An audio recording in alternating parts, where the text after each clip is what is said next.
So we're gonna do a warm-up exercise, which I call the line on a walk meditation. So we go back to Paul Klee, and his quote, a drawing, he says, is simply a line going for a walk. Sometimes he says a walk for a walk's sake, but we're just going to make straight lines, more or less straight lines. Okay, and it's going to be very similar to the instructions that are given for walking meditation. It's going to be similar to walking meditation, except we're going to take the line for a walk or the pencil for a walk as opposed to ourselves. Yeah, was there a question? No? Okay. All right. So really simple.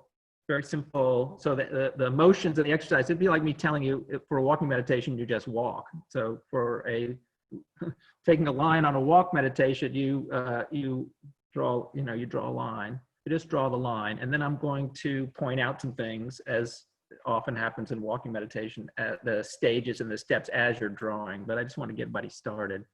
So yeah, we just put our pencil down. And we move, and you can do it vertically or horizontally, whatever's comfortable, but I often do it horizontally. And again, we want to start, first of all, just take a breath. There's no rush. There's no perfection here. It's just a practice. We want to pay attention again to how we're sitting, if we're comfortable in our posture, if our arms are resting comfortably, if the motion that we give to either our wrist or our elbow or our shoulder, we pay attention to that. We see, we can feel the muscles that are going into that as it's happening. We're paying attention to how we're holding our pencil in our hand, where it lies in our fingers, where our thumb is. We're paying attention to our grip and how tightly or loosely we're holding it. And we're paying attention to the movement as it goes. Just checking in with all those things, the weight of ourselves on the chair. We're letting go of extraneous thoughts. This is a kind of a quiet time. We can treat ourselves to not having to worry about anything, any of that noise in the background, can just let it fade. Just hear the sound of the pencil as it moves. Our attention going down onto the tip of the pencil. You can make the lines, as quickly or as slowly as you like, at a comfortable pace. Something that you can keep your attention on the tip as it goes, not too fast that you lose it that way, not too slow that it just becomes tedious. And look at kind of the arc of the motion. Like this moment, I'm like imagining my wrist is kind of pinned to the table and I'm flipping my wrist. And so my sort of the arc of my motion is that, and I'm paying attention to the limits of that motion. Very easily moving back and forth. But you can move your whole arm. You can just move your fingers. That also works. Again, finding the position that's easy to repeat, that will not cause any strain from repeating it. Yeah, really trying to relax the hand, relax the grip. Noticing, yeah, the tightness of the grip, but also the pressure, downward pressure, pencil on the paper. And just slowly settle into that practice.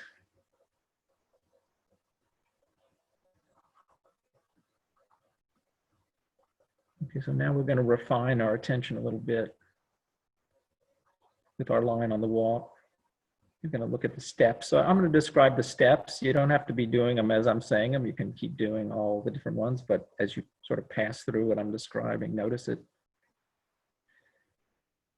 So we'll start at that cosmogenic moment of Paul Klee, like where the pencil first touches the paper. We can put a lot of attention right there when we touch that down, because we're changing our force in our hand as we push down. We're telling ourselves to push down, and that may be a time when we can notice muscle movement, shoulder, forearm, wrist, fingers. Also, maybe we can notice when the signal's coming, like we tell ourselves somehow, yeah, now you push down. We feel that impulse going by. So we make that touch, and also that touch is the first point that we get this feedback. We get a kind of a pushback. It's how we know. So it's up in the air and we put down and there's the touch. We feel that, we respond to it, and there's a whole bunch of little micro feedback loops going on in the arm and the hand. You can see all that. I notice I touched that. Yeah. Okay, and then we make another sort of conscious decision in our minds and we say, okay, now we're going to move forward. So we touch and we know we're touched. We know we've touched the paper. Now, okay, go forward, get on with it. And we move forward. We put the point in motion. And for Paul Klee, that's the line, is that point that we touched, it's going in motion. So then we can notice not only the marks that are appearing, but the whole movement in relation to the point where we started, in relation to the edges of the page,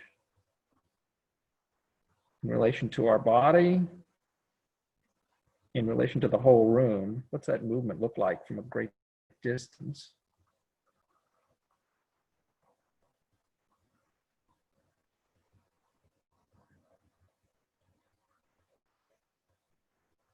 So as it moves, we get different feedback. Maybe there's a little texture to the paper. Maybe the paper's very slick and smooth. Maybe you're on a table that's smooth. On the pad I'm using here, it's kind of soft. There's a soft pushback, and also there's a little tooth in the paper, so I can feel kind of a vibration, kind of a bumping as I go along that texture. It's very light, but yeah, I can't actually pay attention to it. And it changes if I push harder or softer. So I'm just kind of each stroke, I'm changing slightly the pressure that I'm using and noticing the difference in the feel and the vibration of the pencil as it moves.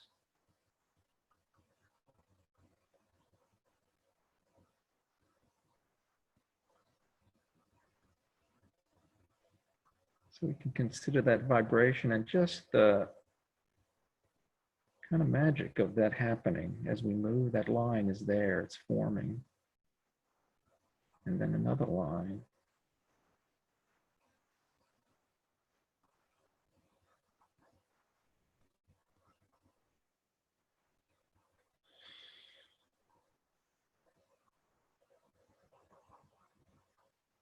Just to participate in that making. To be somehow the originator of that making and the force of that making.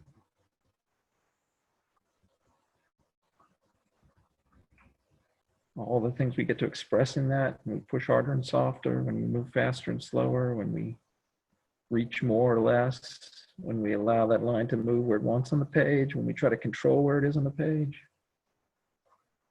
So many things going on.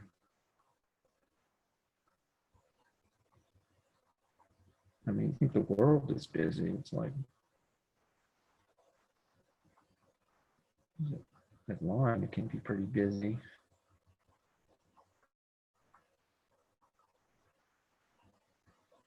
So at some point we make a decision, whether it's because our hand or our arm has reached a comfortable limit, or maybe we have a space we've designated on the page where that line needs to be, has to be.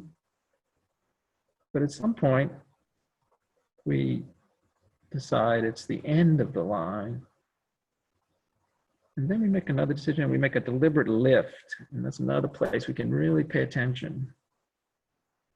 So we touch down, we increase pressure, we bring the line along, feeling that vibration.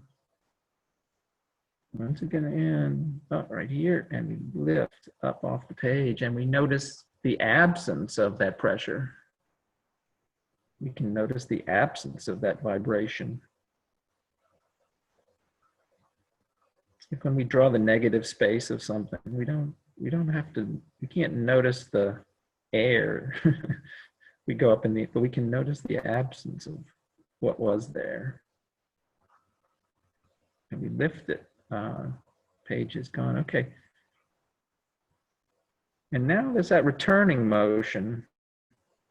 And we should pay attention to that as well. So really, we might fall into a thing where we're drawing the line, we're drawing the line, we're drawing the line. Okay, now I'm drawing the line, I'm drawing the line, I'm drawing the line. Okay, now and we think that the drawing the line is the thing, but our hand travels back just as far to what we're going to call the beginning. That's the thing too.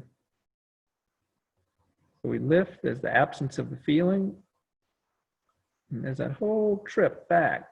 We can watch that, we can verify that. And that sets us up really well for anticipating that touch as it goes down the page and touches again. There's pressure. Comes across, lifts. There's the journey back to the beginning.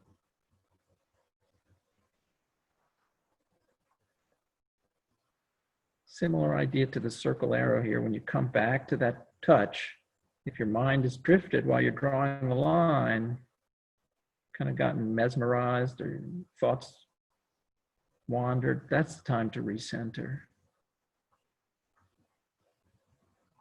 And you touch, remind yourself, be here present for the line, the movement, the lift, and that whole journey back. Here again, pressing, moving, lifting.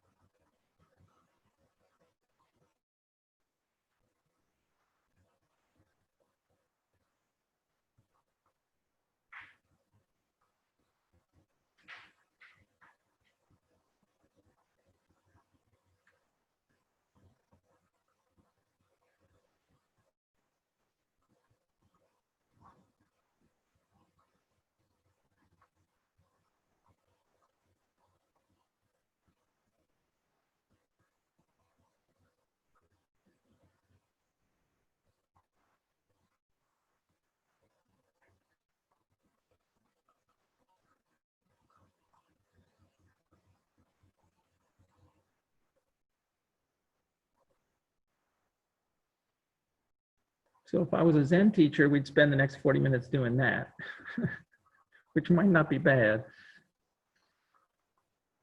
But I got a lot of information. Feels gotta put out some more information.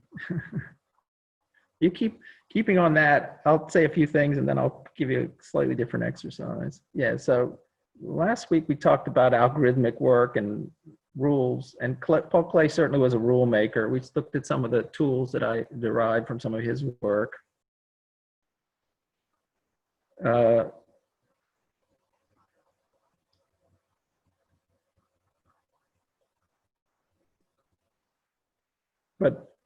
there was other movements in the 20th century that dealt with rules and information. And in the 1960s, there was a rise of what was called the Information Society. It seems almost quaint now because we can't extract ourselves from information these days. We can't get out of the Information Society. We're dependent for this meeting on all of the benefits of the beginnings in the 1960s of computerization and digitization and information movement. Okay, and it's probably no surprise that in the 1960s, the art world, as everybody, became fascinated by information. And the artists started to experiment with rules again, rule-based work.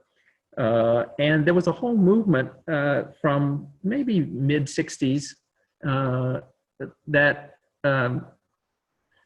was about dematerialization. And one of the named movements that took part in that was what was called conceptual art, or sometimes idea art. And there was a book called 6 Years, The Dematerialization of the Art Object, 1966 to 1972 by Lucy Vipard. That was one of the great volumes of anthologies of that, summed up that kind of work. Well, people were getting fed up with objects and materialism. It's one of the trends that comes and goes. And they also saw information as being a thing. And so there was a show at the MoMA, and also another one at the Jewish Museum, which were about software and information, in late 1960s. So there was already some idea about computers and programming. Conceptual art was the idea of using the mind for art.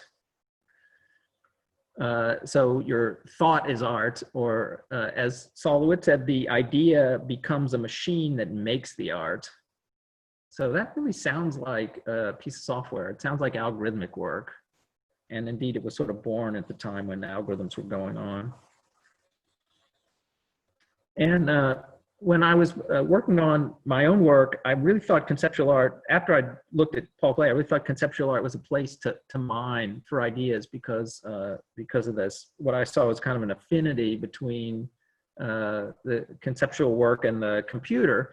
But later, as I got more into mindfulness and meditation, I also saw a connection between the conceptual work and mindfulness work and contemplative work, because it again depends on how you hold your mind, the state of mind. And it really points to how important it is to have tools and have control that you can use to understand what's happening inside.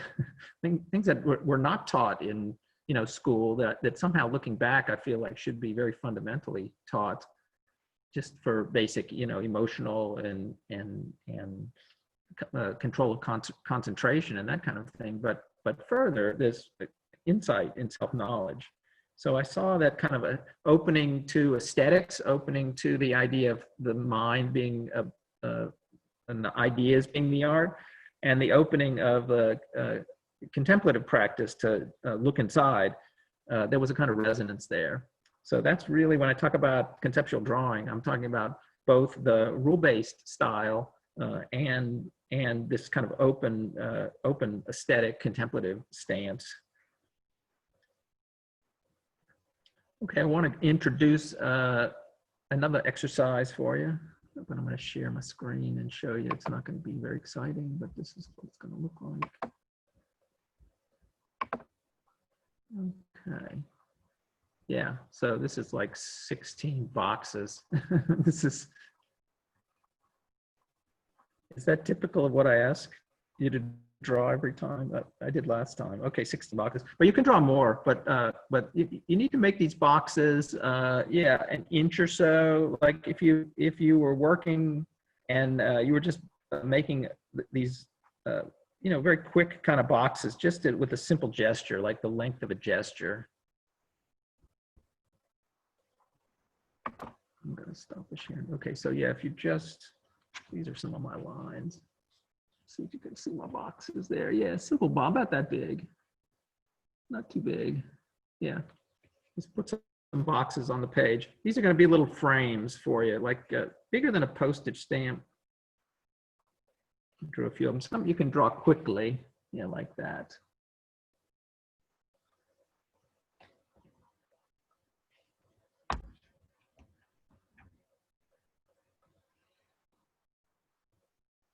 And this exercise, it's called the Book of Compositions.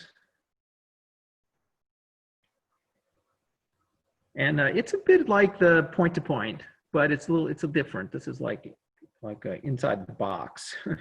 But it's going to use the same. We're going to exercise the same insight practice of looking toward where the creativity is coming from, but we're going to do it slightly differently. So yeah, you have these little boxes, and I saw this movie called Prospero's Books. It's been out. It was out a long time ago. Peter Greenaway made the film, and it's The Tempest, of Shakespeare's The Tempest, but he made a film of it. And the story is well known, but there are sections of it where there's the descriptions of books which contain all kinds of things, all sorts of all dance moves, all colors. These were books of everything. And when I saw this movie, I thought, I'm going to go back and I'm going to make this book of compositions. This is before Every Icon. It's in some way led to Every Icon. Okay. And the idea of the book of compositions is that you have all of these squares and you could go on and fill up your page with squares. It doesn't even have to be 6 or 16 or whatever. And if you want to make them orderly, sometimes it's easier. And sometimes if you want to, if you get into this exercise and it becomes a practice that you like, one thing I did was cut out a template of some little thicker paper or cardboard. And then that was the size. And then I just drew around it on the page. So if you want to, if you like practicing this and you want to go further, it's easy to make a template. It's also easy these days just to make a template on a computer screen and print it out and have the page there in front of you on some paper and you can use it. And in design and advertising businesses, sometimes they call these thumbnails because they would make the square, wasn't exactly as small as the thumbnail, but sort of that size, like a small, quick thing. So in the book of compositions, you want to try and create different pictures in these squares. So you're just going to fill them as you did with the point to point, with stuff that comes out. You don't have to pre-think it, or you can pre-think it. If you want to draw horizon lines, if you want to draw perspective lines, if you want to put in things that you recognize, buildings and leaves and things, if you want to put in just scribbles. And the idea is that you continue to make compositions without repeating one. Again, as if you could repeat one, but yeah. We're challenging our creativity, or so we think, but really we're just opening up to just making and making. And another idea is that you try to go a little bit quickly, that you don't fuss over them, although you can do details in them if you get into it. So I'm going to show you a version that I'm going to show you some examples of it as you go, but you can start. And this is a piece done by Saul LeWitt. And this is a systematic, algorithmic, and conceptual altogether drawing. And this is one of his ideas. And this is what I thought when I saw Paul Klee. I saw all possibilities. When I saw LeWitt, I still had hope that with sets of rules we could accomplish we could solve something. It may be hard to see, but I'll explain it. So what it says in the lower right, and I know that's probably too hard to read, but it says 4 basic kinds of straight lines: 1 vertical, 2 horizontal, 3 diagonal left to right, and 4 diagonal right to left, and their combinations. So if you look at up in number 1, up in the upper left, it's vertical lines. So he's filled the square with vertical lines. And for number 2, he's filled the square with horizontal lines. And for 3, with diagonal in one direction, and for 4, with diagonal in the other direction. If you remember, we did an exercise when we were looking at value patterns where we did almost exactly the same thing, where we filled the squares with these lines. And then down below in the second line, the first one on the left in the second line is horizontal and vertical crossed. That's 1 and 2, and then he combines 1 and 3, so it's vertical and diagonal, and then vertical and diagonal the other way, and then the 2 diagonals. Anyway, goes through in the way that you might have done in that exercise with every icon until he gets all 4. So there's 15, and if you count a blank square, 16 possible ways to combine, these 4 line types. It seemed to me like a kind of perfection at the time when I first saw it, because it was a very simple system. And as LeWitt says, the idea becomes the machine that makes the art. Here it says, the idea becomes a machine that makes the art. That was the quote from him. And this captures the essence of conceptual art. It also kind of goes in the face of the materialization, dematerialization that was going on. As LeWitt didn't like the idea of making an object, it sort of kind of enslaved him to the market. And so all these conceptual artists were going against the market, and LeWitt began to draw on the wall because it was not making this object. He wasn't creating this object. It was the idea, and the idea was expressed, and the idea was transmitted to the viewer, all clean and good. Except when he had to pay rent and buy food, then he had to think of something And Paula Cooper, his dealer, also, I think, wanted to pay rent. So conceptual art, for all its grounding in dematerialization and getting rid of the object, itself became kind of commoditized and brought into the market and popularized. But the concept of conceptual art, the idea and the way it was executed, became more and more interesting as LeWitt went on in his career. So here's one from I put a very much later one here. I think you can see in this picture. So these are cubes, and he's got he's got sets of colors for the background and for the sides of the cubes, and I think variations of the shapes of the cubes, and he sort of shows all these variations. Now, one thing to point out with a drawing like this that's on the wall is, and very important about LeWitt's work, is that he doesn't do the painting. He doesn't do the painting of the work. I think I have a picture of, do I have people? Well, anyway, online you can find pictures of the workers, the people who do it. And so LeWitt provides a set of instructions, which the one I read about the 4 line types would be an example.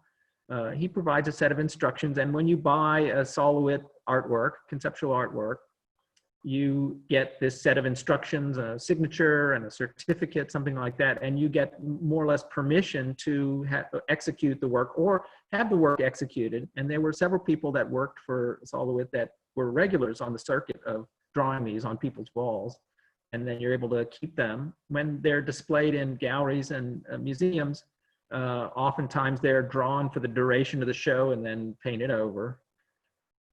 And so the work, you know, has kind of temporality, ephemerality to it, which is kind of interesting. If you want to see a lot of this work, there's a place in North Adams, Massachusetts called Mass MoCA. Some of you may have been there. I don't know what the status is these days, but at some point, you may be able to go up there, and there is a very large space, warehouse type space, where 50 to 100 of these drawings have been executed on walls all through the space. So a very kind of beautiful installation, sort of a lifelong retrospective of LeWitt work shown there.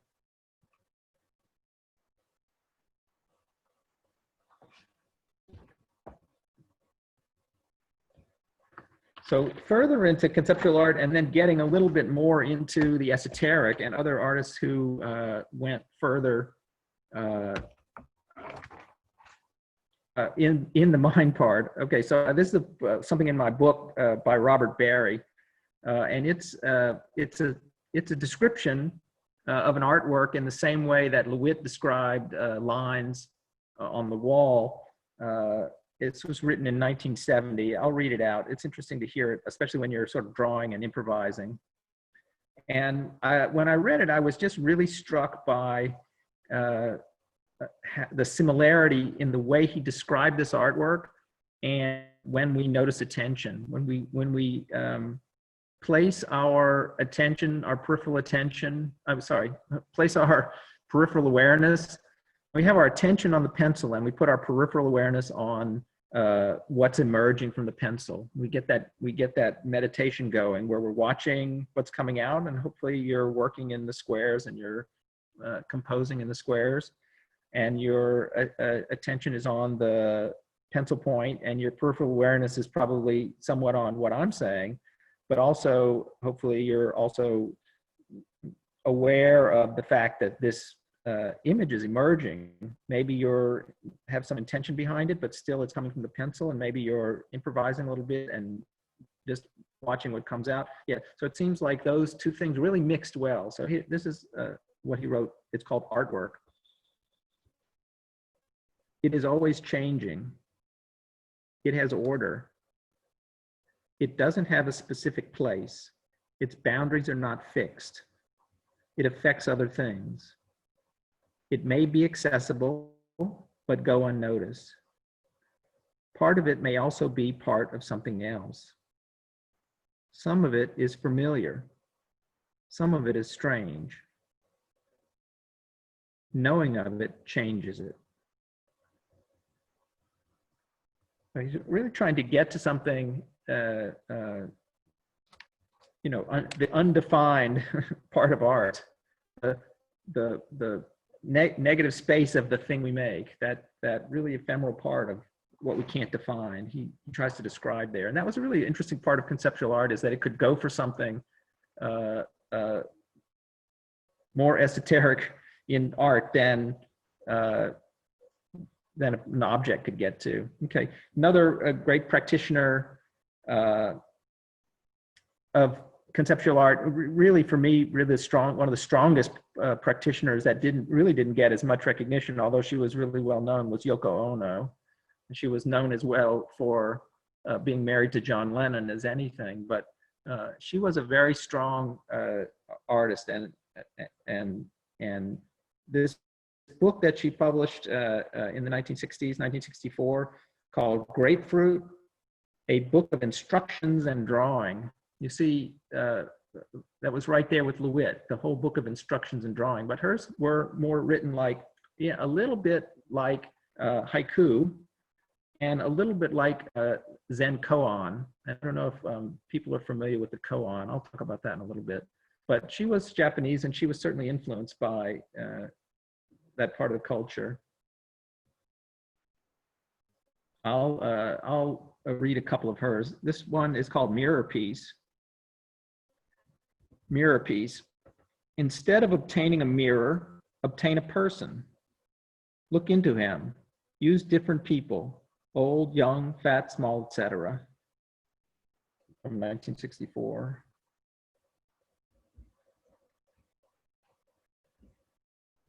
This one is called Painting to be Constructed in Your Head. Go on transforming a square canvas in your head until it becomes a circle. Pick out any shape in the process and pin up or place on the canvas an object, a smell, a sound, or a color that came to mind in association with that shape. So I love this one because it's instructions for a painting to be constructed in your head, which is some sort of conceptual work, and it allows elements that may not be able to be attached to a physical painting to be incorporated, such as a smell or a sound. And also it asks whoever is making it to notice what comes up when they're making the shape. So a lot of introspective aspects to the work. That's what attracted me when I got back into conceptual work. Sorry, when I got back into contemplative work, to look again at conceptual art, because there are roots in, and it kind of has to be, when you're back that far in your head, you're back that far in introspection, there have to be kind of overlaps, and there are, it turns out, a lot there.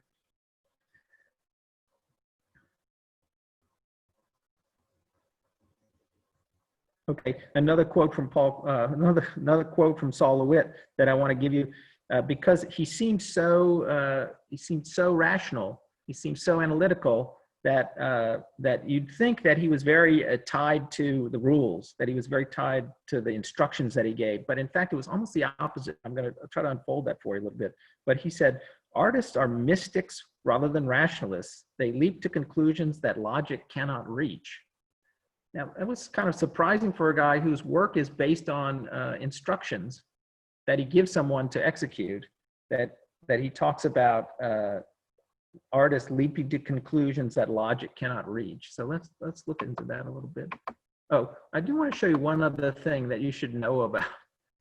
These are, if you look on the, I'm sharing a screen of, these are what's called Zen tangles or Zen doodles. So I'm going to, if I talk about Zen, and if you peruse online, if you have trouble, if you're having trouble when you're making your compositions, getting into it, if you're having trouble like coming up with the new ideas, or you're having trouble getting into flow, just improvising in the squares, the Zen tangles and the Zen doodles are really the step in to that. It's a systematic way to do them. And if you go online and you look up Zen doodle or Zen tangle, you'll see just hundreds of examples and books and coloring books and videos and all kinds of things. And the idea is that you start with a square like we're starting with, and then there's a little set of rules like LeWitt might give. Okay, take one make one diamond shape, then make 9, and then connect them this way, and then connect them this way, and then you come out with this doodle, this Zentangle. And I'll show you. This is a page of them. They're pages of these patterns. And so this is a kind of a huge book of compositions, but very kind of complexly done, but also possible. Of course, they're all different. They all have different rule sets. And again, if we think about every icon in the whole space of possibility, there's more rule sets than we'll ever have a chance to ever know. But it's sometimes fun, and it's an easy way to get going, is to choose one of these and practice it. So if you're frustrated in making up in the book of compositions your own, or you're finding it's getting repetitive, or you're looking for a way out of that logic, you're getting to a place that logic cannot reach, one step out to give you a fresh point of view might be to look at these Zen doodles and Zentangles, they're called. And they even sell little pieces of paper that are the right size, and people a set of pens that you can use. It's quite a business. It's quite an interesting niche, and you'll find it on Pinterest, and you'll find it in many places. So, and I do think it's worth seeing because, it is a kind of like intermediary place. There's a lot of symmetry in them for sure, but it is an intermediary place. Instead of looking through the complete white noise and vastness of every icon and then just coming up with your own, from your own set of knowledge, it's a way to look at variety and see what you respond to. So it's kind of another approach to creativity within that sort of book of compositions. Okay, oh, here's this one's called the Muka. There's all different ones. And really, it's fascinating what people come up with. And then they're fun to practice, and of course you make your own variations of them. Okay, we reached Joseph Kasuth, another strong conceptual artist.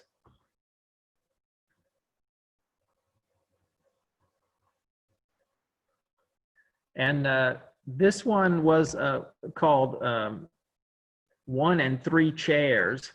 And this is kind of like a koan. The koan is a little puzzle that appears in Zen Buddhism. And again, I'm not an expert on koans, and I haven't really studied koans, but it's worth knowing something about them and how they relate here. The idea is that with the koan is that you're given a simple statement, like a very famous one is, what is the sound of one hand clapping? And the student is meant to contemplate this, at first trying to come up with a solid answer. What is the sound of one hand clapping? Well, and you try to make the sound and you try to understand the sound. And eventually all the reasoning and rationalization and logic that you can apply to it gets exhausted. And that's the idea, is that our thinking rational mind gets exhausted at some point, and then we begin to open up. And sometimes the answer is nothing to do really with the question, but we watch what comes up as it goes. So the Joseph Kasuth conceptual piece, 1 and 3 Chairs, could be considered this kind of koan. How is it 1 and 3 chairs? But it's also very simple, because there's we see one chair. This is sort of what we call a real chair out in space. And on the left is a picture of a photograph of a chair. And on the right is the text of a definition of the word chair. And so he's pointing again to how the mind works and how the mind categorizes. It's a technique of conceptual art. And so the 1 is the real chair, the 3 is a broader definition of chair. But you could also say, when you're looking at this on the screen that I have shared, you could say 1, 3, and no chairs, because of course in the end, it's just a picture on the screen.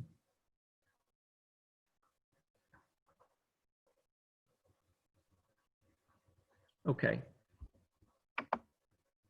So finally, I'm back to Saul LeWitt, and I'm going to break down a little bit what he meant by leaping to conclusions that logic cannot reach. In a personal experience that I had, there was a show done at the Sandra Gehring Gallery, and I was part of that show.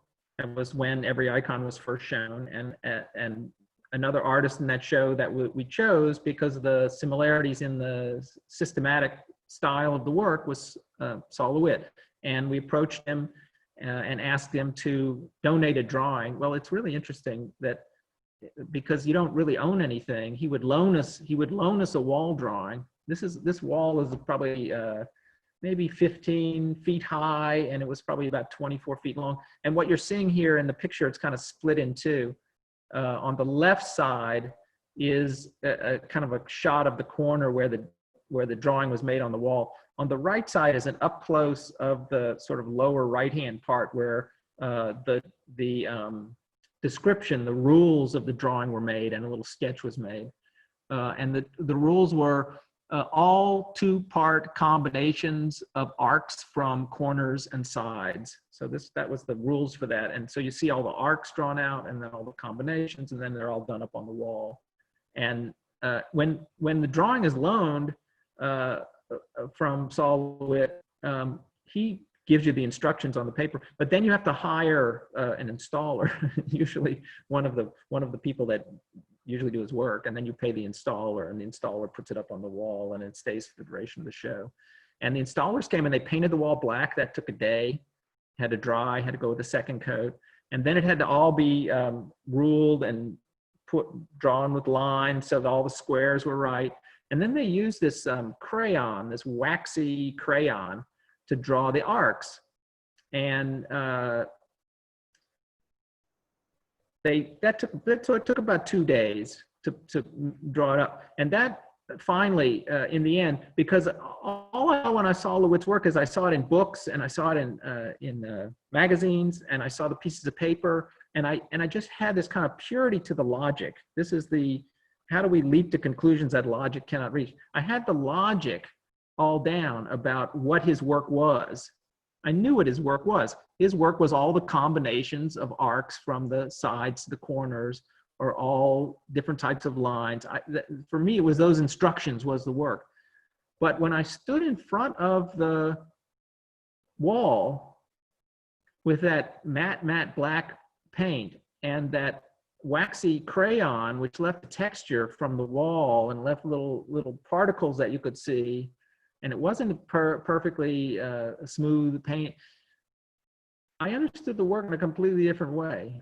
That in fact, the scale of the work, that it was much taller than me, that it was much wider, and that it had this kind of one-to-one physicality, was so completely foreign to the logic that I had thought that the work was about, that it just kind of opened up again, another space there. And this is how artists can leap to conclusions that logic cannot reach. We respond to materials. So when you're paying really close attention to drawing, when you're paying really close attention to the smoothness of the line of the pencil, to what's emerging from the point of the pencil, yeah, you're being offered these spaces that are outside of the planning and logical reasoning. So it can arise these new ideas outside of that. And this is in the similar way how the koan wants to train you, that the koan wants to push you so far into the logic that that from that springs, something new in your mind, some new kind of insight about the way you think or the way you think about the problem. I'll give you one koan. I want to do one more exercise. I'll give you one koan which I've thought about recently and this one, it's a little bit of a strange one, and it's told in different ways, but and I do see a similarity with it and Joseph Kassouf's work, but the koan is that there's a goose that's raised in a bottle, a glass bottle, and so it has to be put in when it's very small. It's not really explained, but there's a goose in the bottle. There's a goose in a bottle. That's really how it's explained.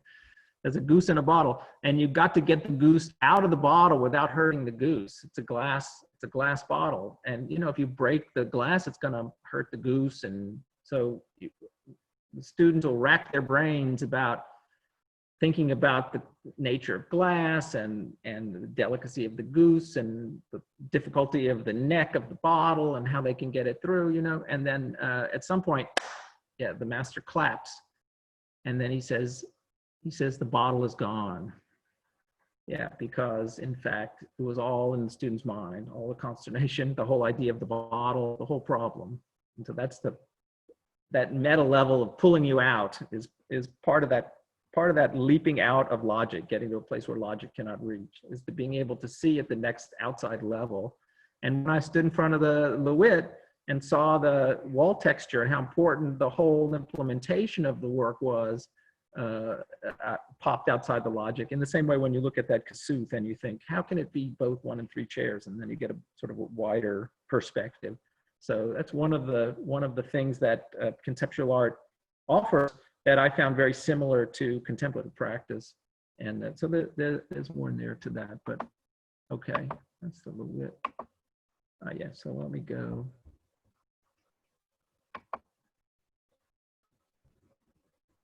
Okay, so hopefully you've done some composing. Now we're going to have a little bit of a sit and then maybe short discussion. Okay, so now what I want is for you to take that paper, and I guess I should share a picture on the screen just to give you I'll share this LeWitt drawing.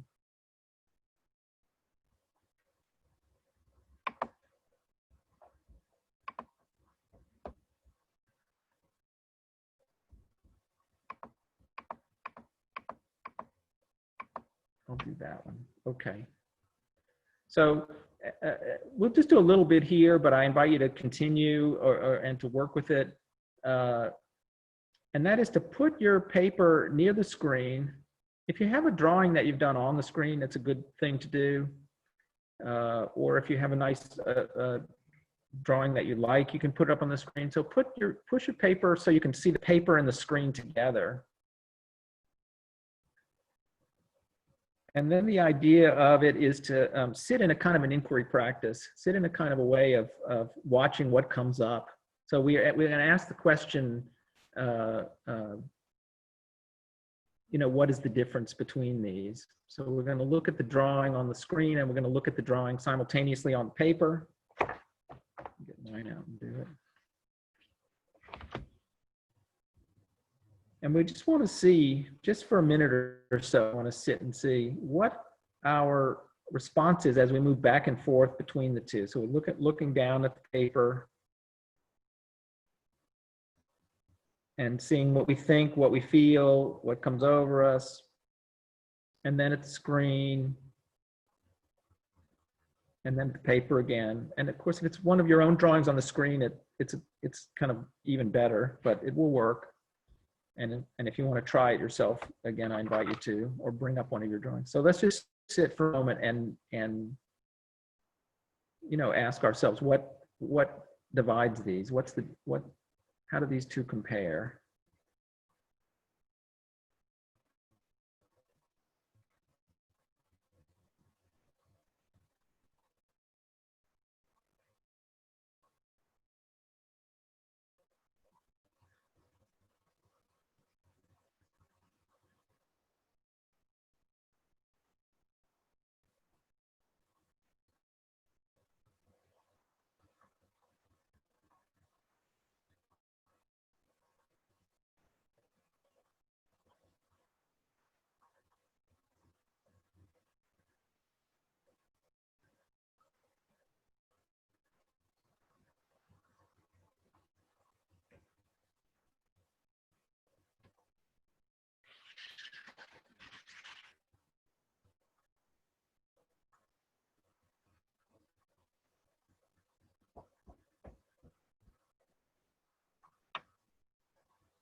Okay, so I'm gonna ask for some responses. I can see that I need to give more time in the future to setting that one up. So maybe that went too fast, but hopefully we'll get some feeling for where I'm getting at. So I don't know if anyone wants to say what came up for them.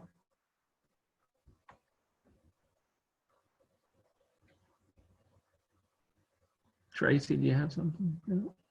Anita? Well, Hi, for me, Anita. I haven't said anything the entire 10 weeks. So anyway, here I just started doing this in response to your query, and comparing it with the other one, I felt like, I mean, with the Soloist, you know, that it's the same system, you know, with the squares, but that here there is a nature element and an evocative element that then brings to mind, your associations with, sunrise and sunset and time and all of this. So it adds, another element to it. And obviously I'm not finished. I just started. Sure. Okay. That's great. That's great. That's good. That's informative. Okay. Tracy, did you have them? Well, I thought that I didn't, when I was looking at the picture, my own drawing is, let's see if I can do this.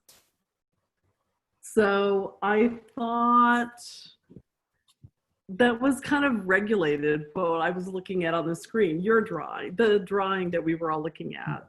Right.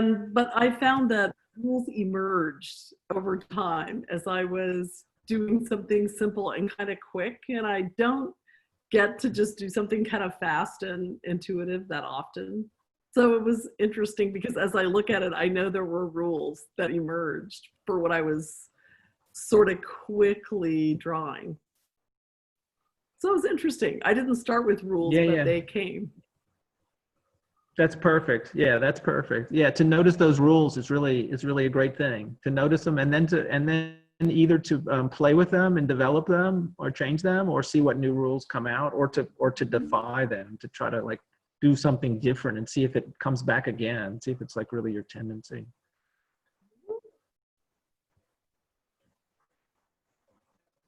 Okay, any more thoughts?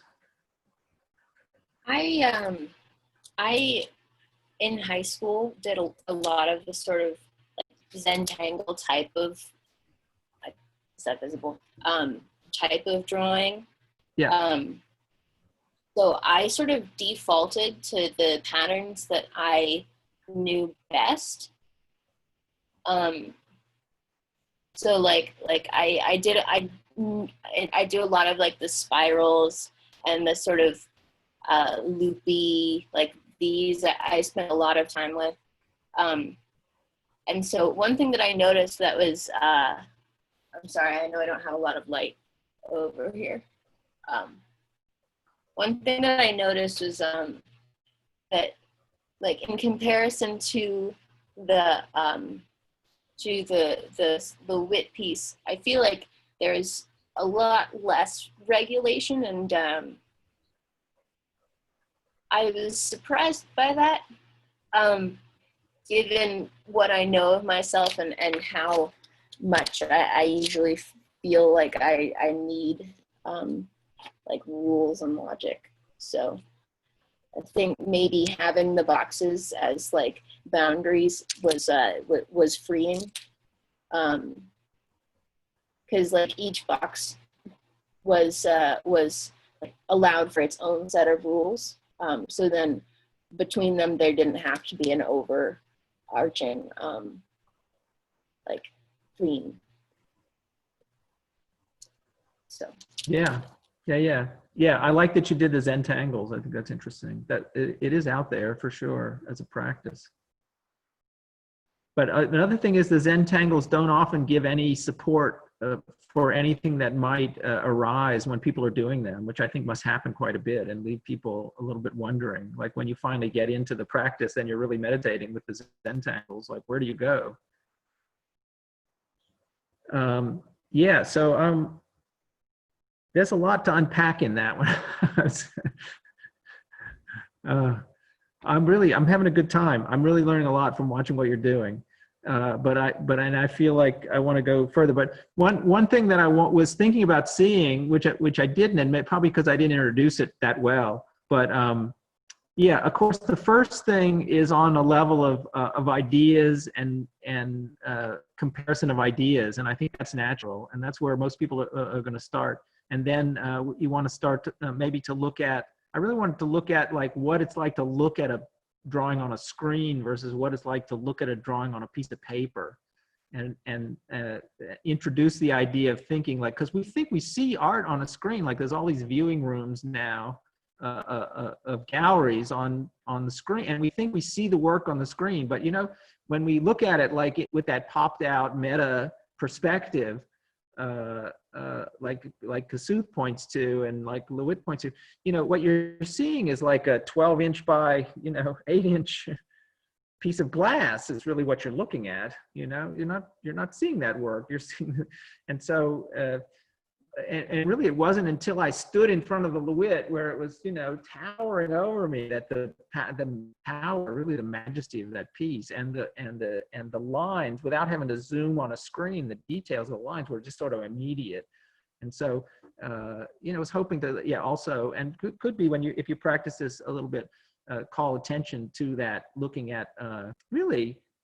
Waking up to the real difference between what you're seeing in one place and what you're seeing in another. So I thought maybe putting them side by side would be an interesting thing, but maybe I need to give the whole, a whole class to just kind of building that up. So we'll see about that anyway.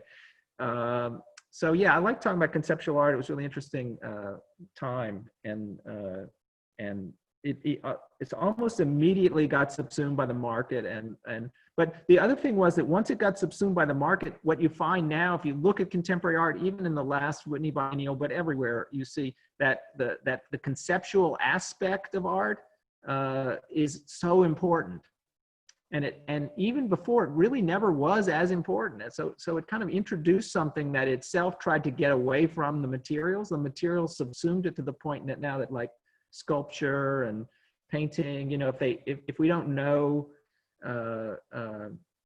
the story a lot of times about the work, it's harder. It's hard, not that we can't get the work, maybe there's a visual beauty to it, maybe there's a kind of a perfection to its fabrication, but knowing the story is this other thread, which, you know, was not so dominant in painting history previously, since the 1960s has become very important. The whole multi-cultural postmodern movement was really based on concept in the beginning. It was all based on concept, and work was produced around the concept. And even political art is just strongly conceptual work. So the conceptual aspect was sort of rarefied and then sort of incorporated into work. And I think it's important when you do a meditation practice to see that thread, that logic thread, and how you sort of pop out of the logic thread as well. So a lot there, and I can see I need to go into it even more, which I enjoy. So thank you for being there.